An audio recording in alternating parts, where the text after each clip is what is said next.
Tambak Rejo merupakan kelurahan paling utara di wilayah Tegas. Tambak Rejo merupakan kelurahan paling utara.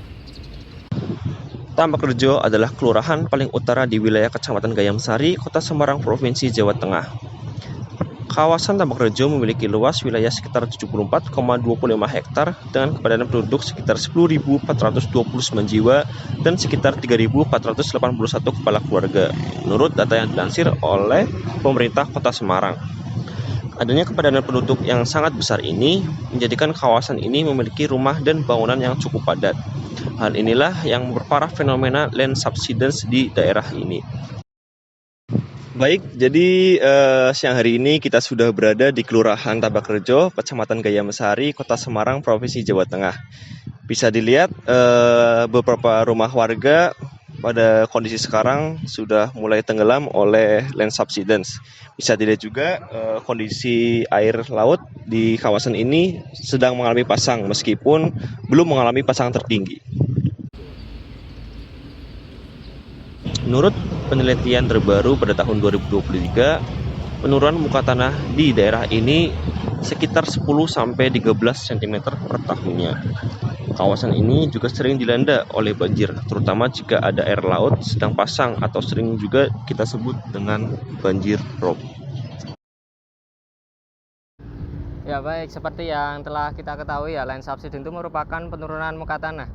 Sehingga akibatnya apabila terjadi banjirop yang seperti yang terjadi sekarang, sekarang ini itu sedang terjadi pasang, dan ini di daerah Tambak Rejo ini terjadi banjirop.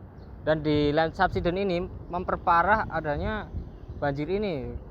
Selain itu, selain banjirop, apabila terjadi intensitas curah hujan yang tinggi, penurunan muka tanah ini ya menyebabkan genangan airnya itu semakin tinggi gitu, sehingga ya mau tidak mau warga ya kesulitan dalam melakukan aktivitas sehari-harinya, kurang lebih seperti itu. Untuk masalah yang terjadi di wilayah Tambak Rejo ini, seperti yang sudah dijelaskan sebelumnya, yaitu masalah land subsidence.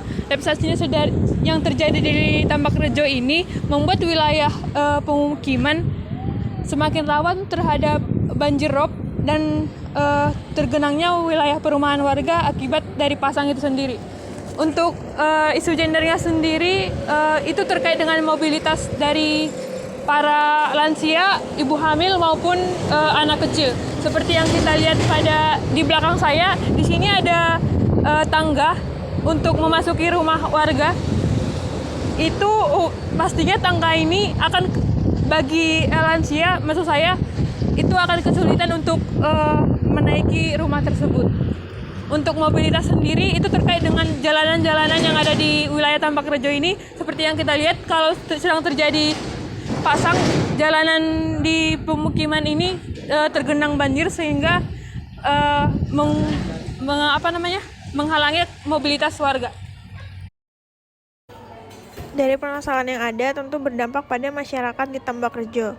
Dampak yang dapat ditimbulkan dari permasalahan ini diantaranya rusaknya fasilitas umum, tenggelamnya beberapa rumah warga, kerugian ekonomi pada warga sekitar Tambak Rejo dikarenakan harus terus-menerus meninggikan tempat tinggal mereka, dan rawannya penyakit seperti kutu air dan DBD. Halo guys, jadi kita sekarang ada di TKP. Bisa dilihat ini udah banjir robnya udah mulai tinggi, sekitar setengah betis orang dewasa atau bisa dihitung 30 sampai 40 cm. Terus sekarang masih jam 12 lebih 17 menit. Jadi belum setinggi ini tuh belum mencapai pasang tertinggi. Penurunan muka tanah di Tambak Rejo Semarang adalah masalah serius yang memerlukan solusi jangka panjang, menengah, dan pendek. Berikut merupakan beberapa solusi yang dapat diimplementasikan. Untuk solusi jangka pendek yang pertama, melakukan perbaikan dan penguatan pada tanggul tambak untuk mencegah penurunan lebih lanjut. Yang kedua, mengelola dan mengendalikan aliran air di tambak untuk mengurangi risiko penurunan muka tanah. Hal ini dapat dilakukan dengan mengatur pintu air, saluran drainase, dan irigasi yang efisien. Yang ketiga, menerapkan teknologi tambak yang sesuai seperti penggunaan liner tambak untuk mencegah kebocoran air ke dalam tanah dan penggunaan sistem pengairan yang efisien. Untuk solusi jangka menengah, yang pertama, melakukan reklamasi lahan yang terkena penurunan muka tanah. Hal ini melibatkan pengembalian tanah ke tingkat yang lebih tinggi dan stabilitasnya dengan metode seperti injeksi bahan pengisi ataupun penggalian. Yang kedua, konversi air. Nah, ini menerapkan langkah-langkah konversi air seperti penggunaan teknologi irigasi yang efisien, pengolahan limbah air yang baik, dan kesadaran masyarakat tentang pentingnya penghematan air. Hal ini dapat membantu menjaga keseimbangan air tanah dan mengurangi resiko penurunan muka tanah. Untuk solusi jangka panjangnya itu, ada yang pertama, pengelolaan air tanah yang berkelanjutan. Melakukan pemantauan dan pengelolaan yang baik terhadap air tanah di sekitar Tambak Rejo. Ini dapat melibatkan kegiatan konservasi air, pengaturan penggunaan air, dan juga pengembangan sistem pengairan yang berkelanjutan. Yang kedua ada reklamasi tanah. Melalui melakukan proses reklamasi untuk mengembalikan tingkat tanah yang turun, hal ini juga melibatkan pengisian dan pembadatan tanah yang tepat serta pemulihan struktur tanah. Yang ketiga ada penyuluhan dan edukasi petani. Memberikan penyuluhan dan edukasi kepada petani tentang praktik-praktik budidaya yang berkelanjutan dan ramah lingkungan. Ini termasuk pengelolaan air, penggunaan pupuk yang tepat, dan juga pengendalian erosi. Yang keempat, ada kerjasama dengan pemerintah dan stakeholder terkait.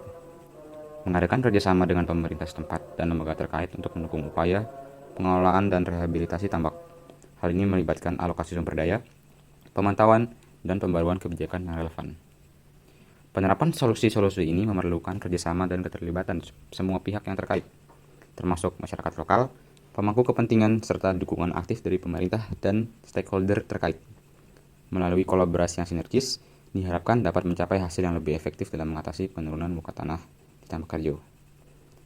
Juga dengan komitmen bersama dan upaya yang berkelanjutan diharapkan dapat menghasilkan dampak positif dalam memperbaiki kondisi penurunan muka tanah di Tambak Rejo, sehingga menciptakan lingkungan yang lebih stabil, berkelanjutan, dan berdampak positif bagi kehidupan masyarakat setempat.